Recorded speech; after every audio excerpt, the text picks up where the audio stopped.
Proceed. Yes, please. Your Honor, before the court, we have the matter of Commonwealth versus Lindsay Clancy. Ms. Clancy is present. She is represented by Attorney Kevin Reddington. The Commonwealth is represented by Assistant District Attorney Jennifer Sprague and Assistant District Attorney Shannon Buckingham. All right. Well, good morning, counsel. Good morning, Ms. Clancy. I'm sorry. Counsel, before we've got the view on for today, what I'd like to do is talk to you about another matter, sidebar, just briefly, if we could.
evidence, and you shall be heard.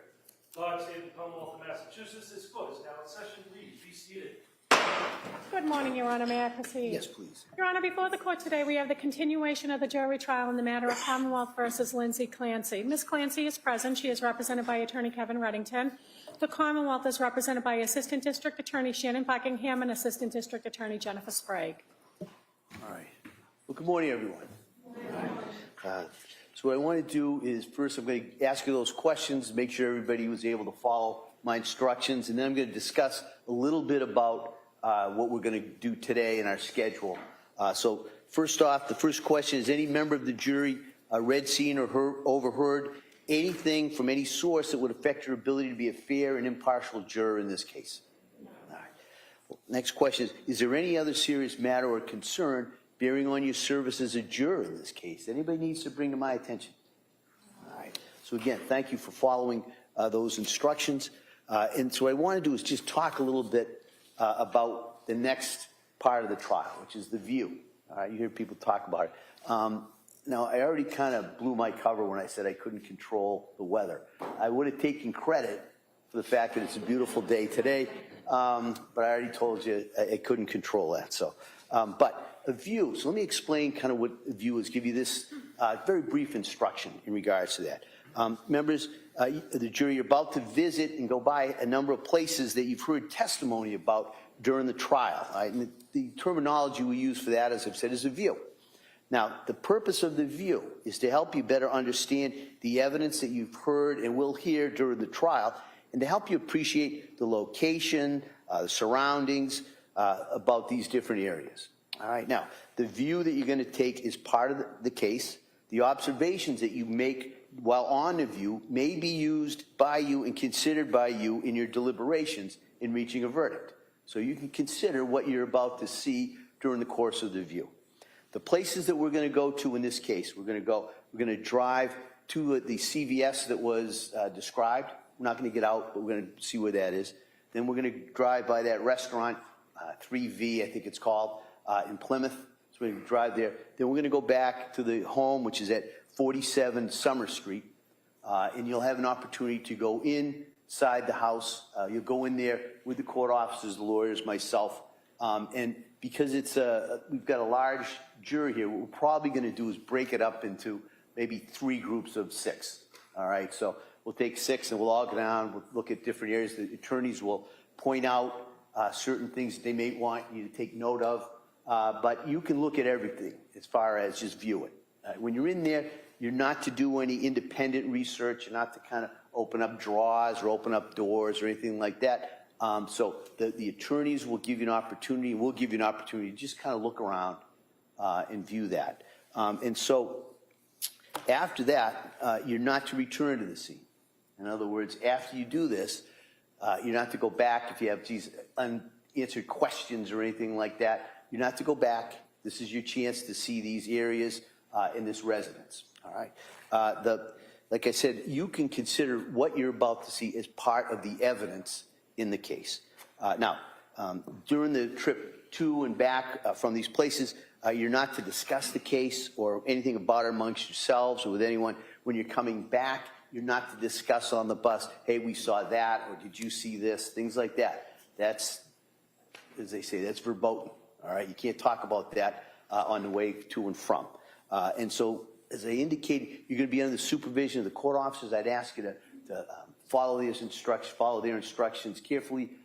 They're very experienced in doing these, and so they'll help you kind of go through this and set up, break up into those groups. And so, just so you know, the one group of 6 will go into the house, the others will stay on the bus. Okay, and when you're on the bus, you're not to discuss the case either. Geez, I can't wait to see this or that. None of that. All right, it's probably pretty obvious, but I just kind of have to kind of go through those instructions with you. And so what we're going to do now, I'm going to excuse you so you can kind of get yourselves together. We'll bring you back down on the bus. Myself, the attorneys will join you there, and then we will, I think we're going to go first to the CVS and that restaurant first, and then second we'll go to that address in Duxbury. All right? Okay, thank you. Oh, geez, I got ahead of myself. I'm told we have to swear in the court officers, so I apologize. Will the court officers please come forward and raise their right hand? Do each of you solemnly swear that you will take this jury upon the premises in question and then suffer them to view the same or any property, place, or thing bearing upon the issue in this trial, as they shall think necessary, that you will not permit the parties to enter into debate within the hearing of the jury, nor any person to speak to them, unless it be Assistant District Attorney Jennifer Sprague or Assistant District Attorney Shannon Buckingham on part of the Commonwealth, and Attorney Kevin Reddington on part of the defendant, and they only to point out such places and things that they deem expedient for the determination of the issues, and that you will keep this jury together until they shall return to the court unless the court shall otherwise order. So help you God. Thank you. All right, so we can take them. Thank you. All rise, please. Jury, this way, please.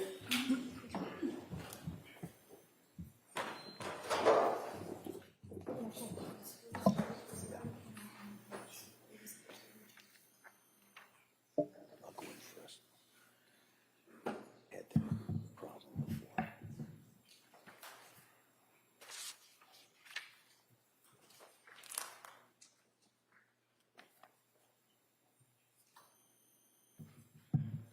Judge, next to the Cora. All right.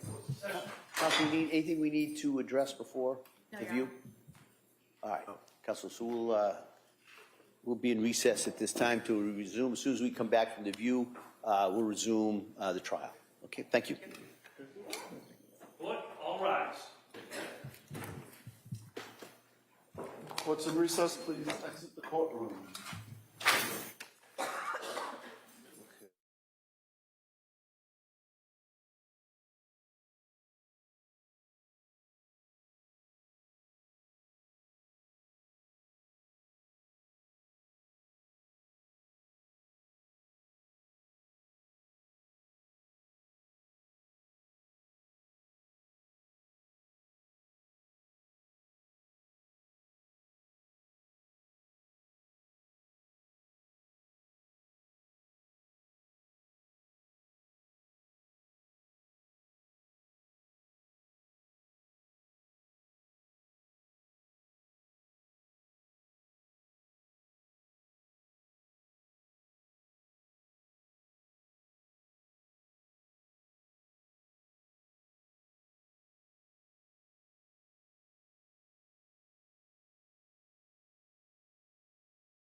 purpose of the record, we return back to the matter of Commonwealth versus Lindsay Clancy. All parties are present, including the defendant, excluding the jury. All right, thank you for that.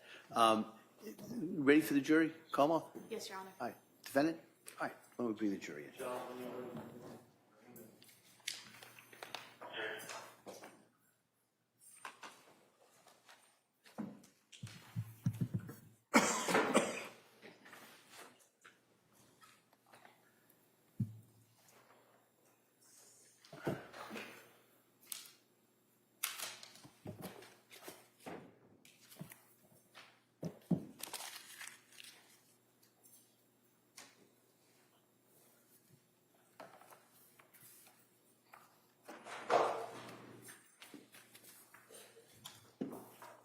Court, all rise.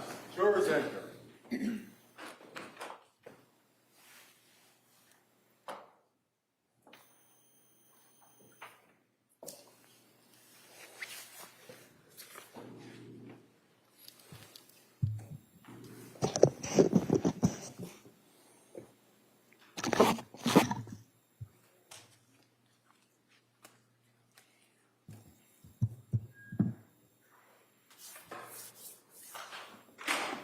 This court's now in session. Please be seated. Your Honor, for the purpose of the record, we return back to the trial of Commonwealth versus Lindsay Clancy. All parties are present, including the defendant and including all 18 jurors. All right, thank you, Madam Clerk. Members of the jury, we're now going to return, as I told you before, to the Commonwealth's case, and I'll ask the Commonwealth to call their next witness. The Commonwealth would call Mark Anthony Maffio to the stand.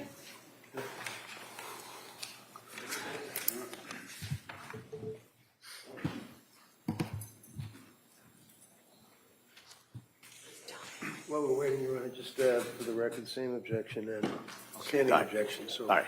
that keeps. Come on, sir. Come on. You stop right here, raise your right hand for the clerk. Do you solemnly swear that the testimony and the evidence you should give in the jury between the Commonwealth and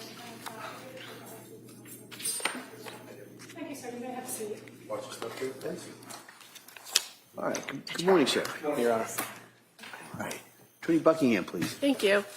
Good morning, sir. Good morning. Could you please tell the jury your first and last name, please? Yes, Mark Anthony Maffio. And how about spelling your last name for the purpose of the record? Maffeo. And where are you employed, sir? Duxbury Police Department. How long have you been a police officer? 12 years. And has your career been with the Duxbury Department, or do you work anywhere else? I worked in Rockland and Cohasset prior to Duxbury. So how long have you been at Duxbury Police? 9 years. 9? Yes. What's your current rank or assignment at the Duxbury Police Department? Patrol Sergeant. And I'm going to draw your attention back to January of 2023. What was your assignment then? A detective. Were you working on January 24th of 2023? I was not. I was called in to work. Okay, so who contacted you? At the time, it was Detective Sergeant Jamali. And is that the normal course in Duxbury when a larger incident or investigation occurs, that sometimes you'd be called in to work a scene if you're not on shift? Yes. And Detective Jamali, where did he tell you to go? Initially was reported, I believe it was 42 South Summer Street in Duxbury. And so do you recall if you went to that location? I did. When you arrived there, was the scene still active, meaning there were still kind of ambulances and everything on scene? Yes. Did you go into the house? Not at that time, no. Were you advised when you arrived on scene that one of the parties was being sent to the South Shore Hospital? Yes. And so as a result of that information, what did you do? I was then tasked with going down to South Shore Hospital. Now, when you went to South Shore Hospital, did you know the party that was going to be transported there? Yes. Who was the party that you were going to meet? I was advised it was one of the homeowners, Lindsay Clancy. And you later became aware that the home at 47 Summer Street was the home of Patrick and Lindsay Clancy, correct? That's correct. And again, you were also later made aware that they had the 3 children. Correct. Were you advised of where the 3 children were? Yes, And how about the husband? Were you advised of where Patrick Clancy was? I was. As far as the people transported to South Shore Hospital, you came to learn that only Lindsay Clancy was sent to that location, correct? That's correct. Did you expect somebody else to be arriving there? Initially, before I had left the residence, it was a little bit of confusion. They thought that the husband was also being transported to South Shore. And at some point, were you later advised that that ambulance was turned around and sent to Beth Israel in Plymouth? Correct. So when you were at the South Shore Hospital, did you have an opportunity to observe Lindsay Clancy? I did. In what condition was she when you observed her at South Shore Hospital? She appeared sedated and unconscious with several lacerations to her arms and neck. Okay.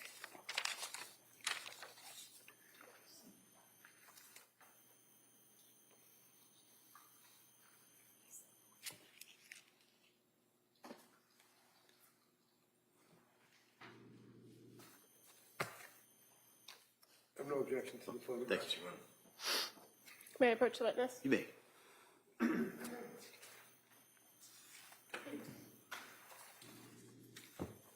to show you 4 photographs real quick. If you could take a look at those. Yep.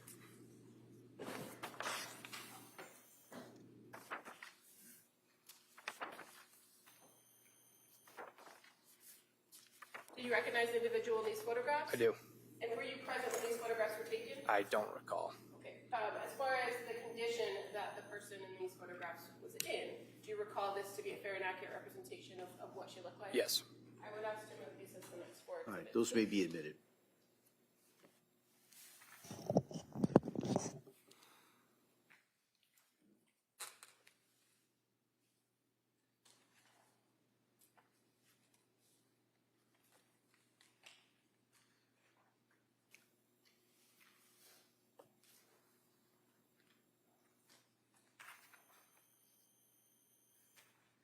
It's 110 through 113.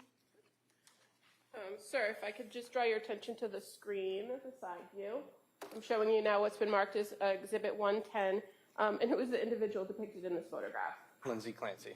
And those are the injuries that you observed that day of her on her neck? Correct. And showing you on the screen what's been marked as Exhibit number 111. Again, is that Lindsay Clancy? Yes. And the injuries that you observed on January 24th on her neck? Correct. And 112, Exhibit 112, in the middle of this photograph with an arm extended, there are some cuts in a cut in the middle. Did you observe those on January 24th as well? I did. And finally, Exhibit 113, that would be the other arm. Did you observe those cuts to that arm? Yes.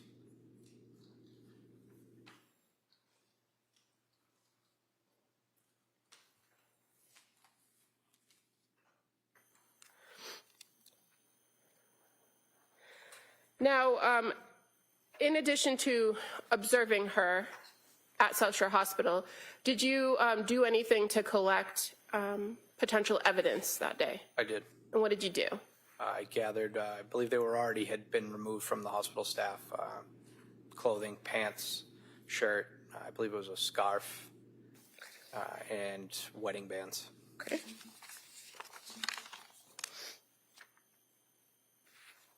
May I approach again? You may. I'm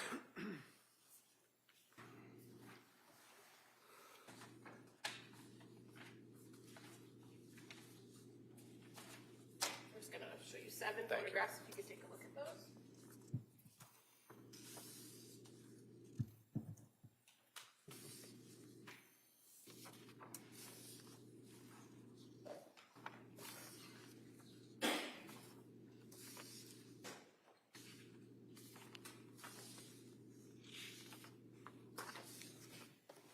Are these 7 photographs familiar to you? Are the items depicted in these photographs familiar? Yes.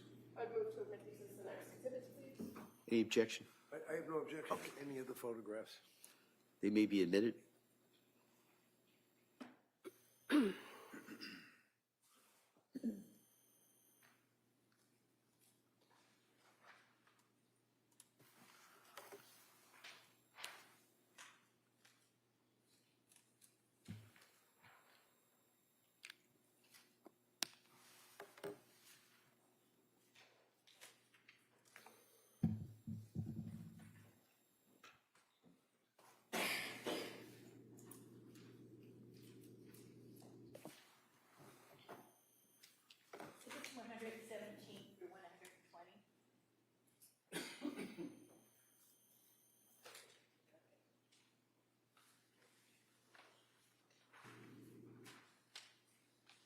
It should be 114.7.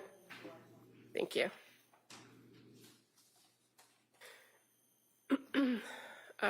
Thank you, Madam Reporter. Now, sir, the items that you then collected, you said that they were provided to you. Who gave them to you?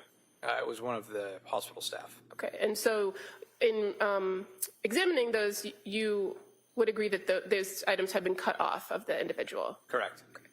And so after taking custody of those particular items, did other law enforcement arrive at South Shore Hospital? Yes. And who arrived? Trooper Lawler from the Mass State Police and Officer Lepard from the Duxbury Police.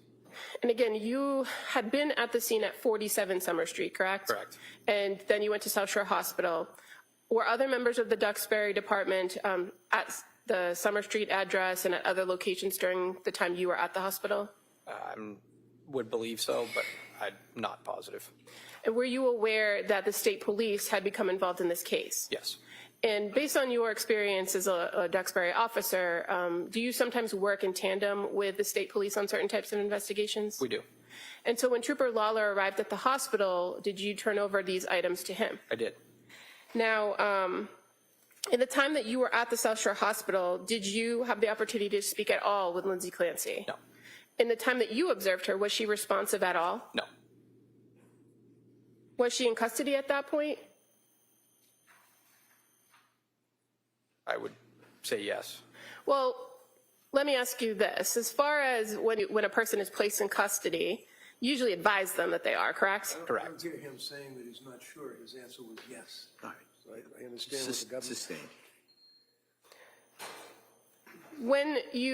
When your department has somebody in custody, is it protocol to have an officer stay with that individual? Yes. And in this case, was somebody assigned to stay with Lindsay Clancy? Yes. At the time you were at the hospital, was that your role? Yes. At some point, did someone else from your department come to keep watch? Yes. Who was that person? I believe it was Officer Lepard. I know Officer Broderick was also assisting. I can't recall if he arrived at the hospital as well. Okay, but you recall Officer Lepard? Yes. And once the scene was secured at South Shore Hospital, did you leave? I did. And where did you go? Back to the address in Duxbury. And that would be 47 Summer Street, correct? I think you might have said 42 at one point. You're right. Yep. 47 Summer. And at the residence at 47 Summer Street, did you assist other Duxbury officers in securing the scene upon the arrival of the crime scene services? Yes. Were you present when the Massachusetts State Police Detectives Unit executed a search warrant at 47 Summer Street? I was. And was that kind of later that night into the early morning hours of the 25th? Yes. I have no further questions. All right. Thank you. Counsel?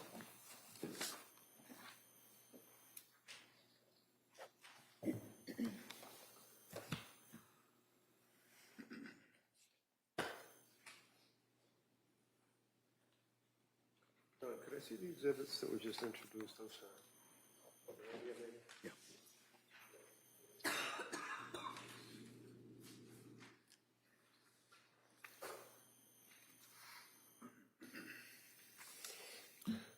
Morning. Good morning. I've got a couple of other photographs that I'd like to, just since you were at the hospital at South Shore, if I could. Sure. Is that what Lindsay's condition was when you went in the hospital and saw her laying in the bed? I don't recall those being on her legs, but I'm not 100% sure. But other than that, yes. Other than that, yes? Correct. So I would offer that, Your Honor, if I could. Any objections? May we approach? Sure, yeah.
right, that may be admitted.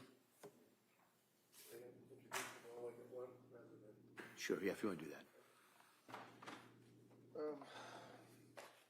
You at some point had a chance to take a look at her face, I imagine, sir. Correct. Is that a fair and accurate depiction? Yes, And she was unconscious at that point, was she not? that's correct. About this, Jim. All right, that may be admitted. And this, you said that there was some cuts on her wrist. Yes. That's a fair and accurate depiction. Correct. And cuts on the neck as well. Correct. And from the other side, from the front. Yes. Okay. Thank you, Judge. All right. All right, those photos may be admitted.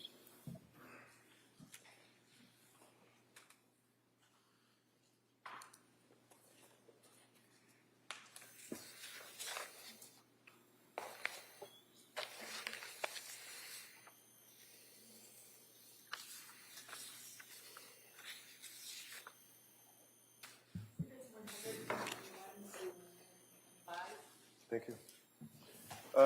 And I'm just showing you another exhibit. This would have already been introduced into evidence, and this would be Exhibit 112. And this would also depict the area of the wrist. Is that correct? Correct. The cut was. Likewise, Exhibit 111 also shows the cuts on the neck. Is that correct? Correct.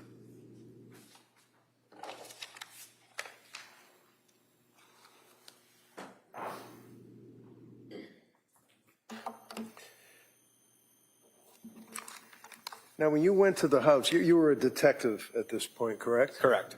And obviously, you're working in tandem at this time with the state police. They were also investigating, right? Correct. But you were the detective for the town of Duxbury.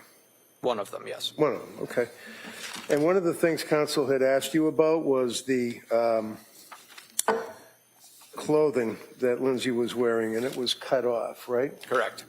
So I'm just going to show you and ask if this appears to be a fair and accurate depiction, rendition of, for example, one of her items of clothing. Yes.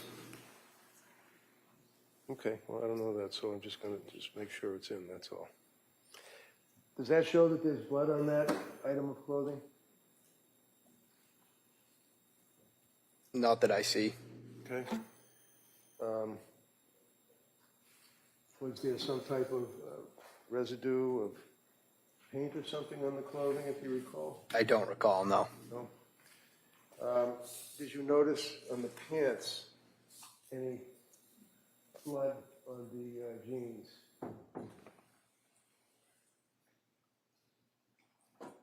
Well, if you recall. I don't recall, no. How about the, I guess it would be the top that was worn? Did you notice any blood on that? No. Was there a bra that was cut off, if you recall? Yes, there was. And the blood seeped through the clothing into the bra itself? Is that correct? Correct. And that would be obviously from outside the clothing and then into the bra that was being worn, right? Correct. I would offer these, Judge. All right, any objection? They're already in evidence. They've been marked, so I don't see that it's necessary to mark them again. They're the same photographs. Well, I'll trust the representation there in evidence. I don't want to All right. load the court. So if they're already in evidence, then that's good I enough. just for me. admitted them through Sergeant Murphy. But the bottom line is that you do agree that there was certainly blood on the interior and exterior clothing that she was wearing, right? That's correct. You'd also agree, sir, that there was blood in the area from the outside of the backyard directly underneath the window. Is that correct? Do you agree with that if you remember looking at it? That is correct.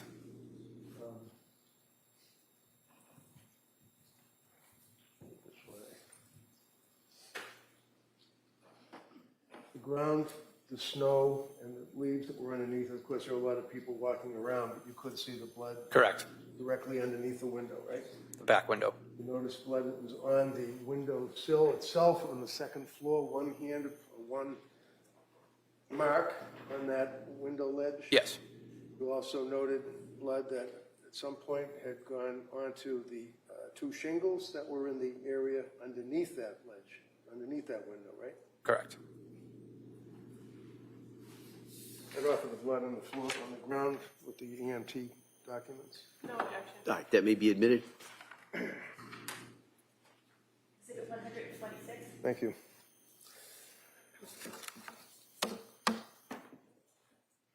Now, the state police went and got a search warrant, right? Correct. And you were there when they were searching. Correct. You guys were helping out, obviously, it was a group effort to search the house for relevant or material evidence, right? Correct. Now, one of the things that was seized were pill bottles, is that right? Correct. You know why they were seized? I do not. Did you seize any pill bottles? I do not. Were you there when the state police seized the pill bottles? I was. Do you recall that the pill bottles were seized from, for example, in the kitchen? You opened up a cabinet and they were right on, a bunch of them lined up on a shelf. I can't attest to that. I wasn't Okay. present for that. Why don't I ask you this? Where did they get the pill bottles from? You'd have to ask them. I wasn't there when they seized the bottles. You weren't there when I wasn't in that room. We were in multiple rooms at a time. So I may stand corrected. I'm sorry. If I thought I asked you if you were there when the state police were seizing the bottles, and I thought you said you were. I was in the house, correct. In the house, but Yes. you weren't there when they were seizing anything. Correct.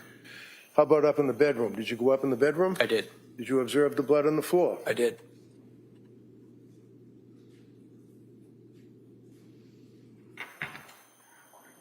You observed when you went in the bedroom, it was very cold, right? Yes. Obviously, because the window was open, right? Correct. And when you went into the bedroom, you made observations as a detective of certain items, such as, does this appear to be a fair, accurate rendition of the floor, blood drops on the floor? It does. In the bedroom? Yes. Is this a indication of the bed itself, the right side of the bed, additional blood that was located on the floor next to the boots? Yes.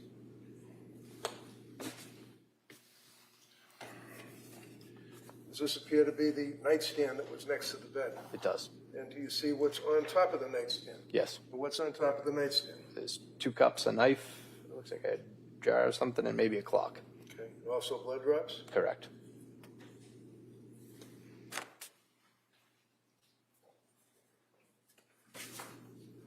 This is a additional photograph moving farther down towards the right side of the bed. Correct. This is a close-up of the knife that was on the nightstand, as well as the little cup that was there, and something that says deep sleep pillow spray. You see that? Yep. And that was on that top of the furniture, correct? Correct.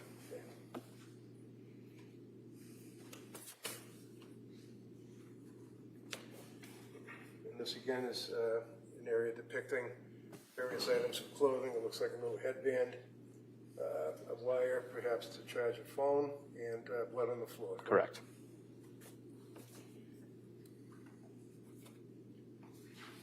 And this shows the location of the bed. Additional photograph of the blood towards the end of the bed, and also the area of the window, right? Correct. What off of these, Judge? No, no. Back to that photograph. Can I see counsel in regards?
may be admissible.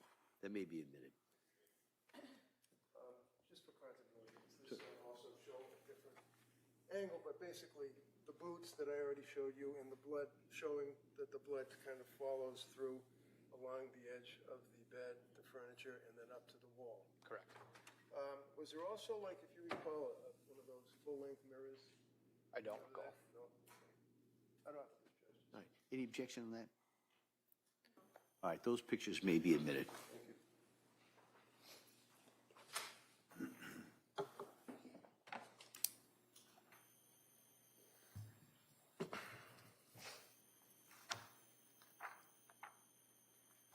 So you had nothing to do... Hold on a second, counsel. Just going to mark these.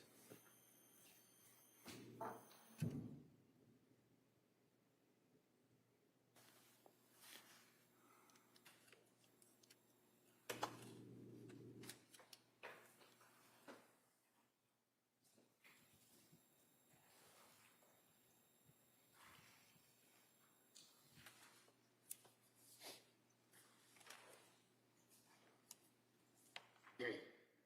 127 through 135. So Mark. So you had nothing to do with the seizure of any of the pill bottles, sir? Correct. And you don't have a memory of looking in the cabinet in the kitchen and seeing a number of journals or spiral-bound notebooks and books? Correct. Was that pretty much the extent of your involvement with this case that night? That night, yes. And you really didn't get involved with any further investigation on this matter as far as seizing evidence, except for what you've testified to, right? We did seize, I located a laptop in the hallway closet, Okay, and that was, I believe, seized by the state police as well. okay. Anything else you recall? How about, do you remember when you guys were searching, or you watched the state police searching, that they opened up, did they open up raw to the nightstand that was next to the bed with a number of pill bottles in it? Again, I wasn't present when that was taken, so I can't attest to that. How about Apple Watch, no? I don't recall. Thank you. Okay. Attorney Buckingham, any redirect? Just briefly. Sure. Sir, when you were at the hospital with Lindsay Clancy, with the defendant, were the medical staff in the emergency department actively treating the wounds to her neck and her wrists? No, they were not.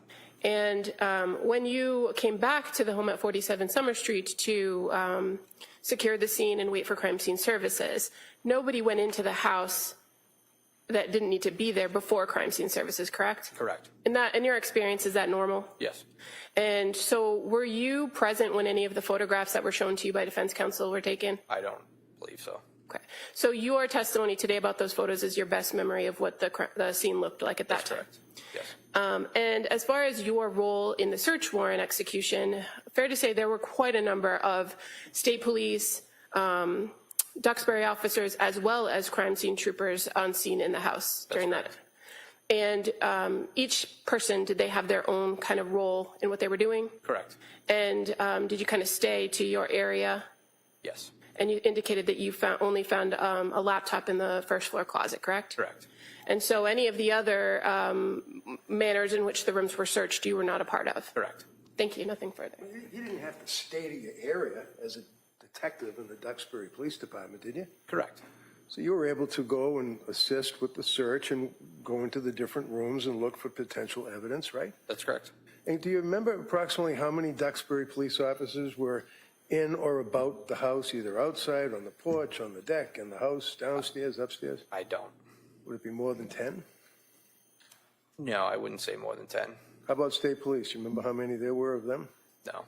So all told, when you consider that, the sheriff's department wasn't there too, were they, if you recall? No, Okay. they were Sometimes not. they send them to take pictures. No. I don't know if they, okay.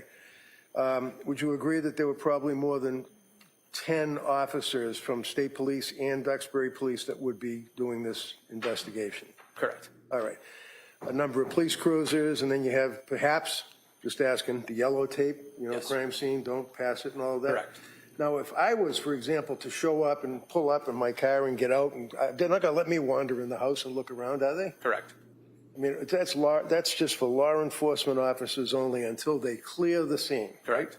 That's after they execute their search warrants and find whatever evidence is relevant, in their opinion. Correct. That they seize, right? Yes. Once the scene is clear, then people are able to go back into the home, right? Right. And you don't know, I would imagine, when they cleared the scene. Correct. Thank you, that's all we have. Anything on that? Nothing further. All right, thank you, sir. Thank you, Your Step Honor. down. Thank you.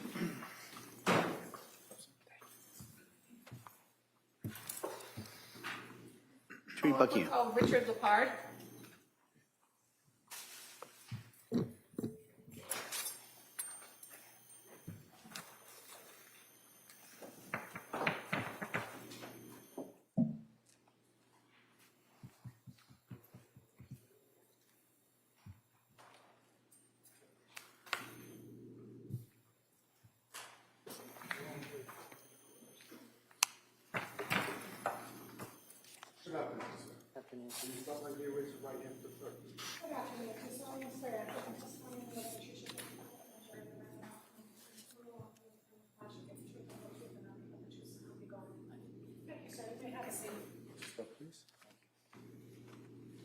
All right, good afternoon, sir. Afternoon, sir. All right. Attorney Buckingham, please. Thank you. Good morning. Good morning. Could you please tell the jurors your first and last name? Richard Lepard, And can you spell your last name for the record?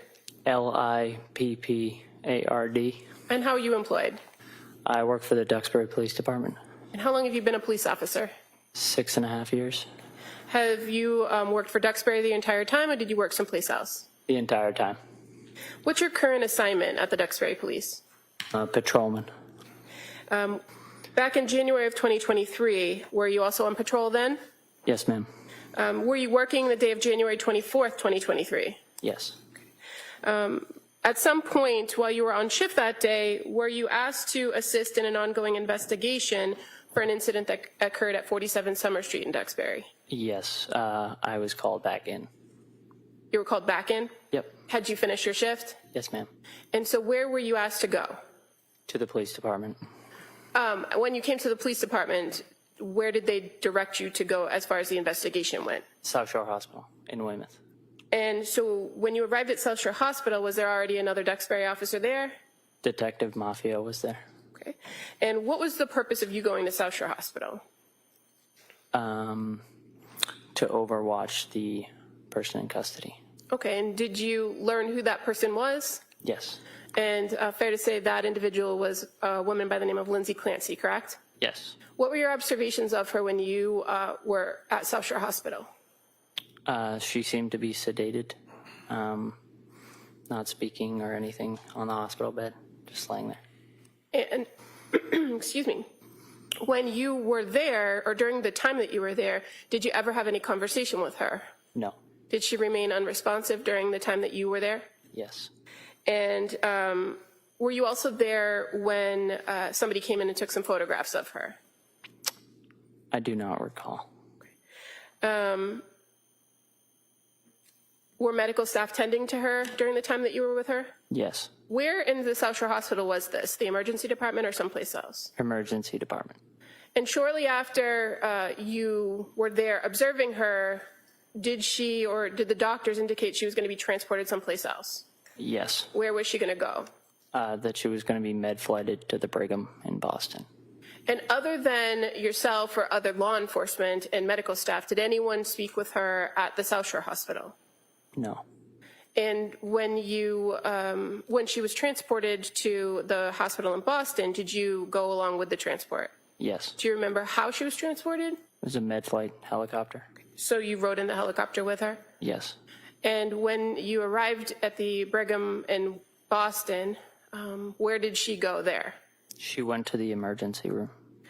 Did you remain with her during that time period? Correct.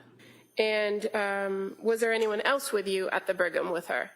Officer Broderick. And so the two of you were, what was your role? Just to overwatch and stay with her.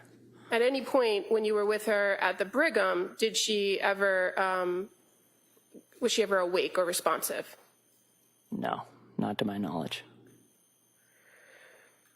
And how long were you at the Brigham with her? About 15 to 16 hours. Okay, so fair to say it was over the course of that night into the next morning? Yes, ma'am. Over the course of the night into the next morning, do you observe her medical status change? There was some type of medical code during the nighttime. I'm not sure what it was. Okay. But you were present in the room when that happened? Yes, we were outside the room. Outside. Yep. And the next morning, when your shift concluded, did somebody else from the Duxbury Police Department come and relieve you? Yes. During the time that you were there, did anyone besides medical staff or the law enforcement officers that you were with interact with the defendant? No. Thank you. Nothing further. Mr. Reddington. Morning. Morning. Afternoon. So, young man working for the town of Duxbury, and you were detailed to the home initially, correct? No, sir. You didn't go to the house at all? No, sir. Okay, you went directly to South Shore. Correct. And when you were at South Shore, your purpose was to, as you say, overwatch. Well, that basically is she was in custody at that point, right? Correct. So one of your obligations is to, I guess, guard the unconscious person and make sure to do what? Just to stand there? Correct. Okay. And you did in the South Shore Hospital, right? Yes, sir. And you made your observations of her, bandaged or whatever, laying in the bed, and she was not conscious, correct?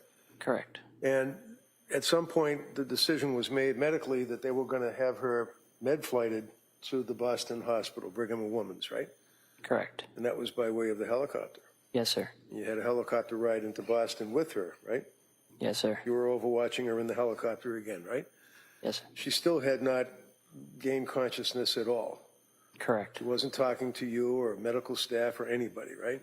Correct. She was already had the tubes and stuff in her mouth coming out, and she was bandaged up and wrapped up and basically laying down in the gurney in the helicopter, right? Yes, sir. So when she gets to Brigham and Women's Hospital, they bring her into the emergency room, right? Yes. And that room was loaded with equipment, boxes, wires, tubes, buzzing, beeps, lights, things of that nature, right? Yes. Life-saving equipment that was in there, right? Yes. Very small room, wasn't it? Yes. Kind of hard to maneuver.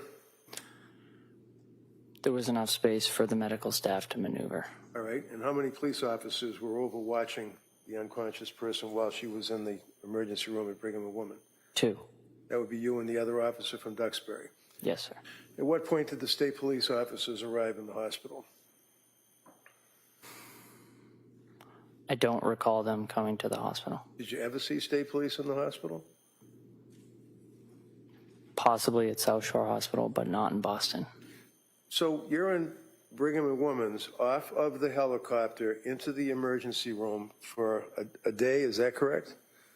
Correct. 16 hours. Did you go back there again after that day? To South Shore Hospital? No, Brigham and Women's Hospital. No. So you're limited to the time that you were there as to you and your brother officer were there in the room with her, correct? Yes. And a number of nurses and doctors, right? Yes. Fair to say it was chaos. It was like bedlam in that room, wasn't it? Yes, very busy. And you don't remember any other police officers? How about internal police officers from Brigham and Women's Hospital? Do you recall them being there? There may have been security, but I do not recall.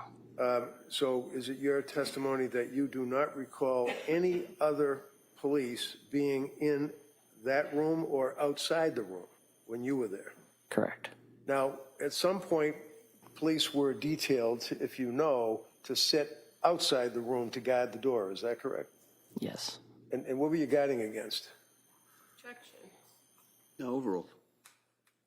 Anybody coming to visit? Right, because nobody was allowed to visit, right? Correct. And then while you were there in the early morning hours, about 2:24 or something like that, there was, as you said to the jury, a code, right? Yes. And again, that kind of amped up the bedlam at that point, didn't it? Yes, sir. There were people running from all over, and you could hear on the microphone, code blue, with the room being identified, right? Yes. And that meant that she was dead or dying, right? Yes. She was chained to the hospital bed too, wasn't she? I do not recall her being handcuffed. You don't? No, sir. Okay. Do you recall when you left? The Brigham, sir? Yes. The next morning around 10, from what I remember. Okay. And you were relieved by who? Officer Daly from the Duxbury Police Department and Officer Johnson from the Duxbury Police Department. All right, so you've got 2 Duxbury police officers. And there, to your memory, were there any other law enforcement officers? Not with them, no. How about on their own? Did you observe other law enforcement officers come in that room or outside the room? No, sir. And then that was the end of your shift and you left? Yes, sir. Okay, thank you, sir. All right. Counsel, anything further? No, thank you. All right, thank you, sir. You sit down. Thank you.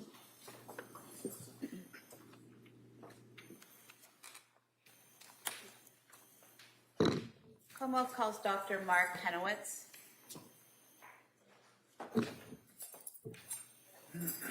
Just for the record, Your Honor, I'm just voting object to this, agree the circumstances. And Do we want to go to sidebar? Yeah, please. Would you?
All right.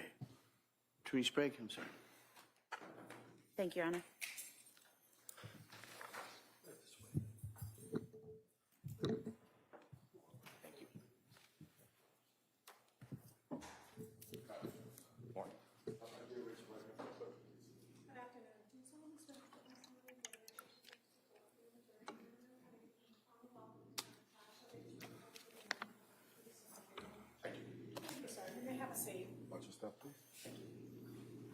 All right, good afternoon, Doctor. Afternoon, sir.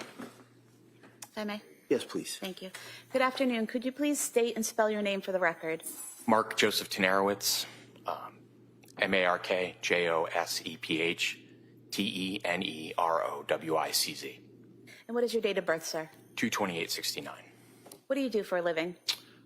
I was an emergency physician. I'm currently not acting as an emergency physician. Okay. What do you currently do? I do disability review for the state of Rhode Island. And so directing your attention back to January of 2023, were you an emergency room physician at that time? Yes, I was. And where did you work? Beth Israel Deaconess, Plymouth. And could you briefly describe for the jurors your educational background and the training that you underwent to qualify to be an emergency room physician? I did my undergraduate education at Trinity College. I did a one-year post-baccalaureate pre-medical program at Bryn Mawr College. I then got my medical degree from Brown University, and I did my residency in emergency medicine at UMass Memorial in Worcester. And when you finished your education and training, did you work in emergency care after that point up until you changed positions? I worked in emergency medicine from 1997 until May of 2025. And directing your attention to January 24th, 2023, were you working in the evening hours that day? I was.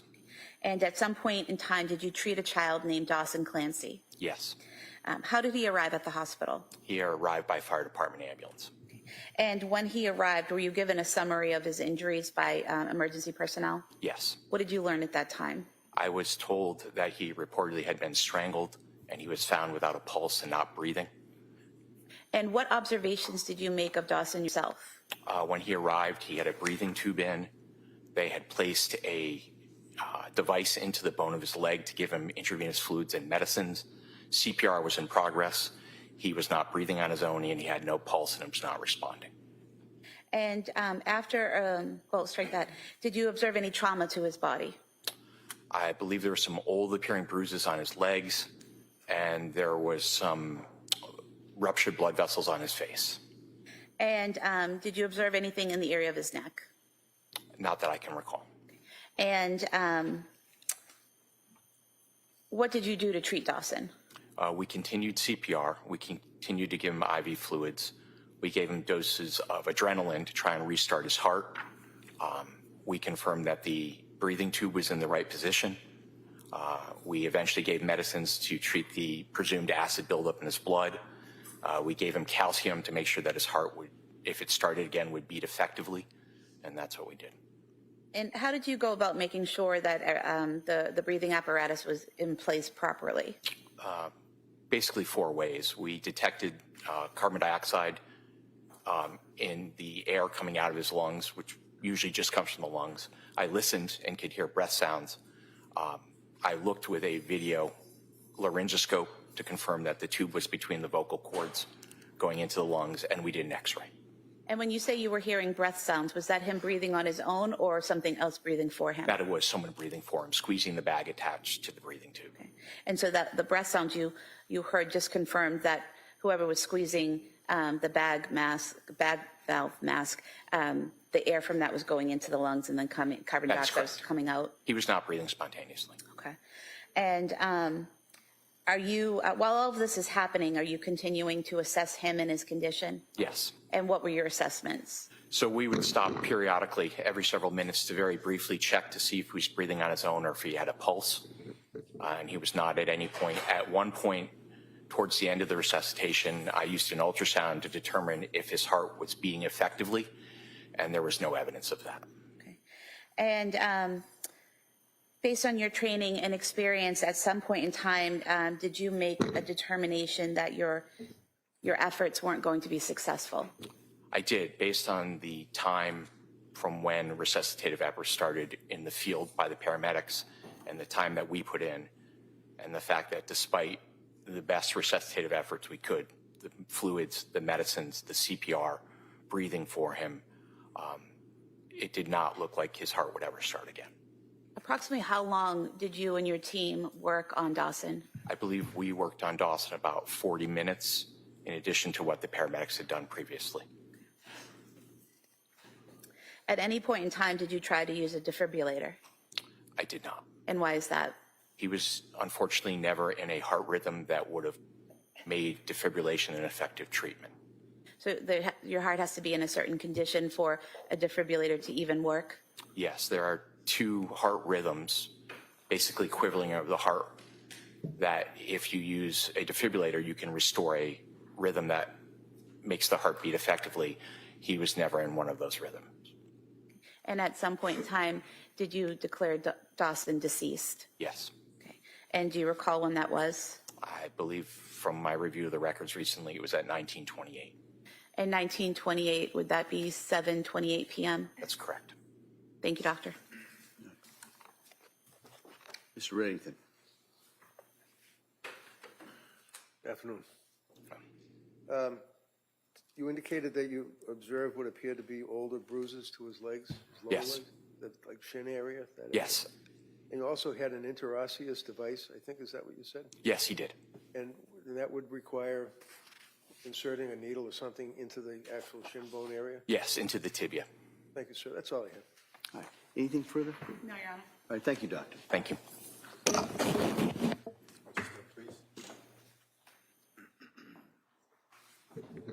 Commonwealth will call Dr. Benjamin Kaufman.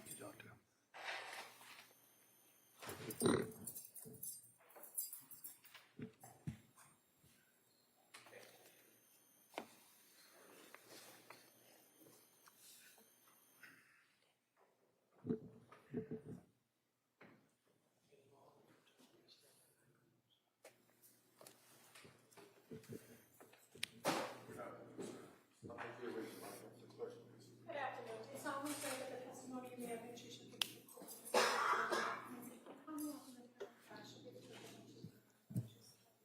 I do.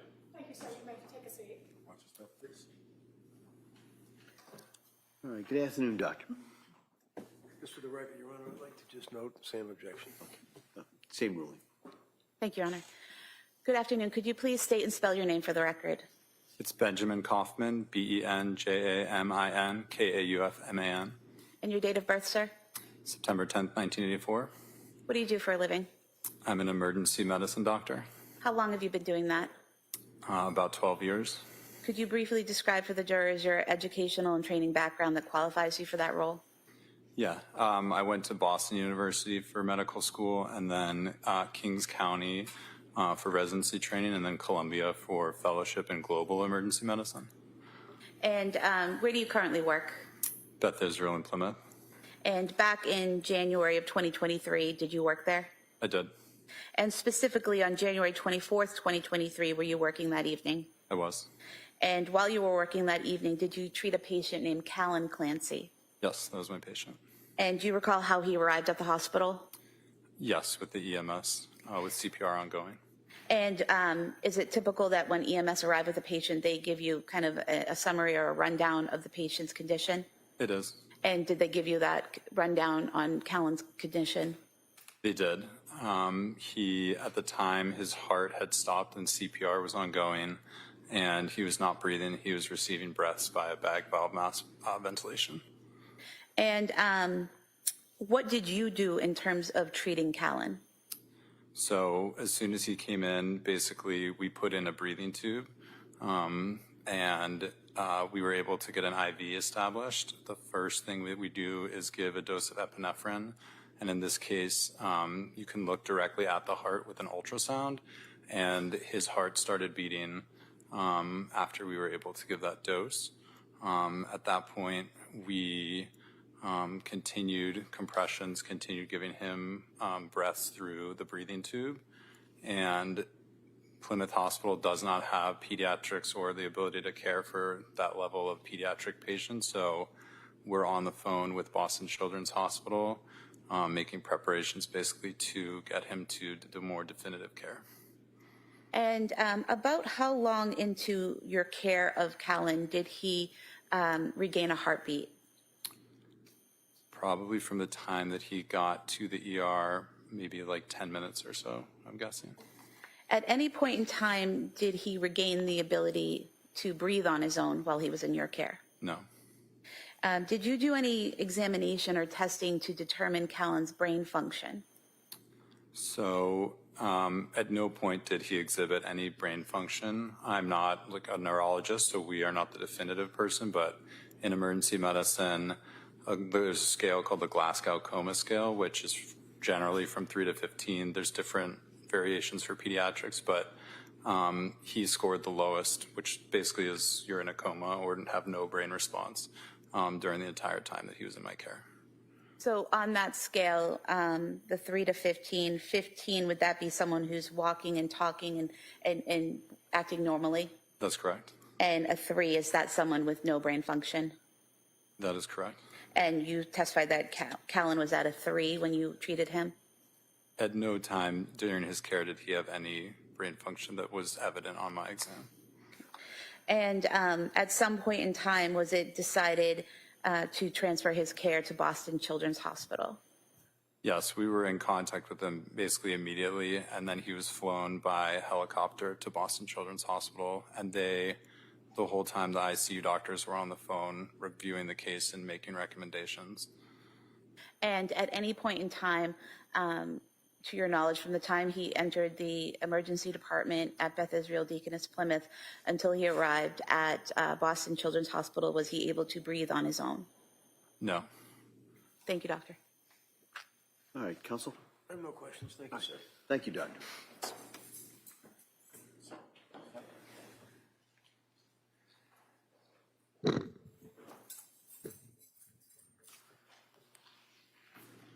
Attorney Buckingham. Your Honor, the Commonwealth would call Melissa Archidepane.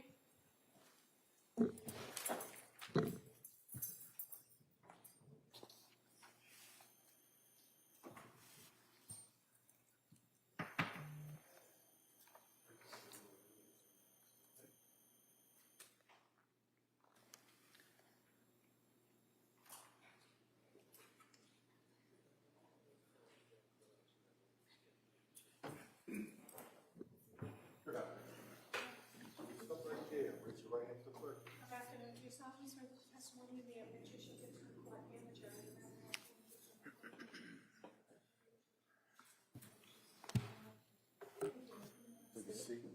to step, please. Hi, good afternoon. Attorney Buckingham, please. Thank you. Good afternoon. Could you please tell the jurors your first and last name? Melissa Acadipane. Can you spell your last name for the record? Arcadipane. And did you work for South Shore Hospital? Yes. And what was your role at South Shore Hospital? My last role was a supervisor of the specimen processing department in the laboratory. And do you still work in that role? No. Okay. Back in 2023, specifically January, were you in that role? Yes. And how long had you worked for, or have you worked for South Shore Hospital over the course of the years? Over 20 years. You said that you were the specimen processing supervisor? Correct. What are the general responsibilities for that role? Overseeing the department where all of the specimens from within the hospital and even outside of the hospital will come in through that department to be received, checked, make sure they have orders, make sure they're collected in the correct tube. And the laboratory at South Shore Hospital is responsible for processing blood samples, urine samples that come from other areas of the hospital, correct? Correct. So can you just generally tell us how a blood or urine sample would come from the emergency department at South Shore Hospital to the laboratory? So in most cases, blood sample or urine will come through a pneumatic tube system from the emergency room. They'll put it in a tube, hit a button, and it will come over to the lab, which was across the street. And we would take it out of that canister and process it at that point. And the specimens that are collected in a place like the emergency department are done by a nurse or technician who takes the samples, puts them in the appropriate vial or tube, and labels them, correct? Correct. And so when they come to you through that pneumatic system, what does your laboratory do with the samples? Well, we check the sample, make sure it's labeled, make sure it's in the correct tube, and then we would process it. And traditionally, would your laboratory receive several samples, meaning several vials of blood or urine from one patient? They could, yes. And as far as the orders for testing, you at the laboratory would only run particular tests that are ordered by a physician, correct? Correct. Does that usually consume the whole sample that you receive from the emergency department? Not always, no. And so would it be a common procedure that samples from a particular patient would be retained in case additional testing needed to be done? Yes. And working in the lab as the specimen processing supervisor, are you familiar with what is referred to as a preservation notice? I am. What do you know that to be? So that is a notice that we would receive from a law enforcement agency asking us to hold specific samples for a particular patient. And what would your laboratory do when you receive a preservation notice for a particular patient? So the samples would be pulled aside, they would be put in a specimen bag, a copy of that preservation notice gets put in the bag with the samples, and it is put in a separate bin within the specimen refrigerator. And the specimen refrigerator, is that a place that specimens are stored until they're either used or discarded? Correct. And is that preserved the specimen? Well, they need to be refrigerated. So, but we separate those specimens that potentially could be needed elsewhere into a separate spot so that they don't get discarded. Now, were you aware that a preservation notice had been served on South Shore Hospital for the blood and urine of Lindsay Clancy on January 24th, 2023? I was. And were those samples of blood and urine collected in the same manner you just described and put in a separate bin? Yes. And on January 31st, 2023, did you have the opportunity to interact with a trooper from the Massachusetts State Police? I did. And what was that interaction? Can you describe it to us? He came with a warrant to collect the specimens. And so did you collect the specimens that were labeled for Lindsay Clancy? I did. Somebody had already put them in that bin in a bag, so I just went to the bin, retrieved them, made sure they were hers, and gave them to the officer. And in fact, you handed over 6 vials of blood and 1 vial of urine to the trooper on that day, correct? I don't remember the exact samples or sample type that I handed over, but I do know that I gave him samples. Okay, and as far as your memory, you recall that you double-checked the ID label on the items to make sure that they belong to Lindsay Clancy, correct? Definitely. Okay. Nothing further, thank you. Counsel. No questions, thank you. All right, thank you, thank you.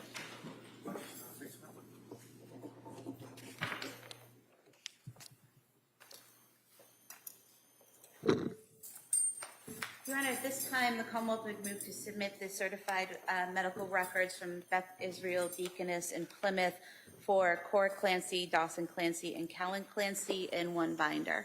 No objection. All right, they may be admitted. We could approach sidebar. Yes.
In terms of the jury, in talking to counsel, we are going to break for today.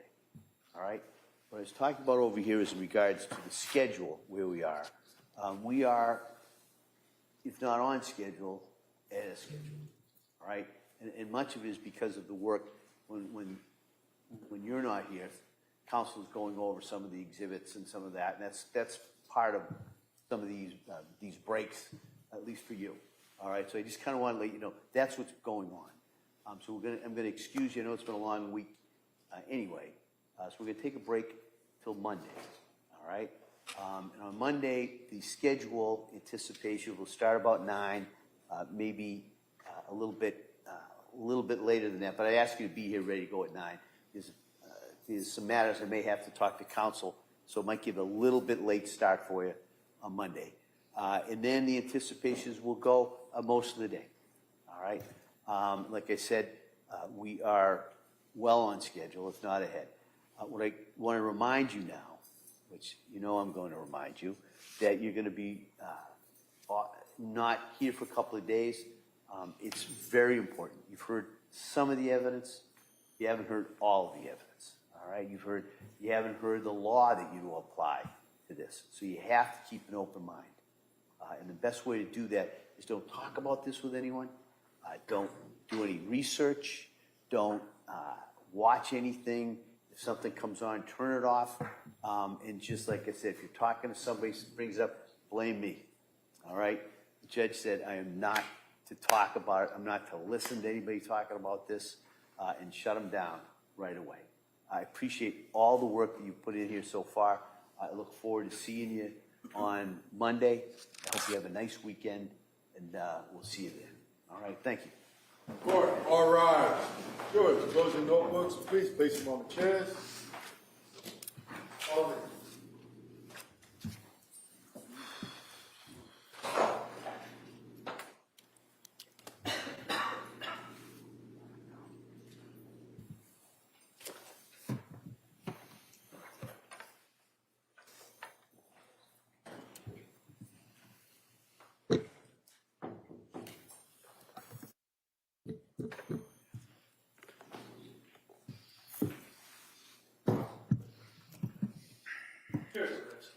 This court's in session. Please be seated. All right. Anything else we need to address before Monday morning? Counsel? No, thank you. All right. So we'll be in recess on this matter until Monday morning at 9 o'clock. We'll resume the trial. Thank you. Thank you. Court, all rise.